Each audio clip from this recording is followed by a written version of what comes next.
कर रहे हैं ये सरासर गलत है, ये झूठ है, बेबुनियाद है। इसके मतलब मैं जानता हूँ ये क्यों किया जा रहा है।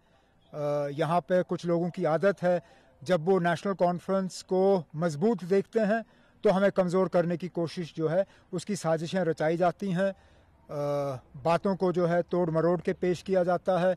तो जैसे मैंने कहा, सबसे पहले ये कि एनडीए के साथ हमारा कोई वास्ता नहीं है, ना आगे जाके हम एनडीए के दरवाजे को खटखटाने के लिए तैयार हैं।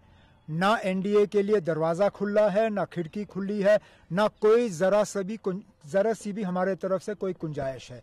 जहाँ तक ये तासुर दिया जा रहा है कि हम एनडीए को छोड़ रहे हैं या इंडिया को छोड़ रहे हैं या हम इंडिया को आज कमज़ोर कर रहे हैं, मैं दोबारा अपनी बात जो कई महीनों से हम करते आए हैं, इंडिया अलायंस के पास पहले से ही 3 सीटें हैं, श्रीनगर, अनंतनाग और बारामुल्ला। 3 सीटें जम्मू कश्मीर और लद्दाख की वो बीजेपी के पास हैं।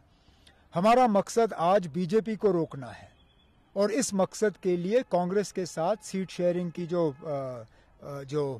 प्रक्रिया है वो अभी शुरू हुई नहीं है। फॉर्मली, इनफॉर्मली कुछ बातें हुई हैं, उनको अब हम फॉर्मलाइज करेंगे।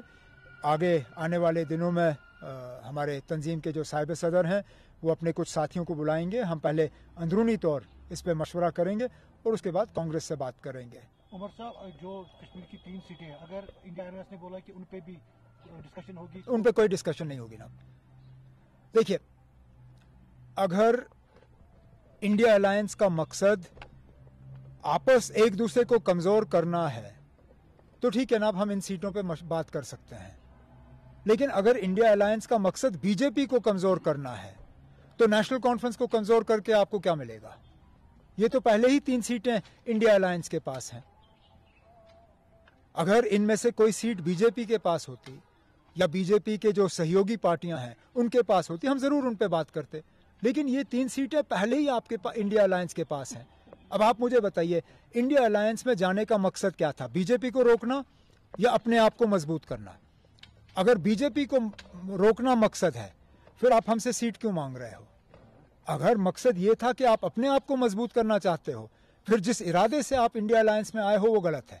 हमारा इरादा सबसे पहले दिन से यही था कि हम जम्मू कश्मीर और लद्दाख की जो 6 सीटें हैं इनमें हम बीजेपी को हराना चाहते हैं।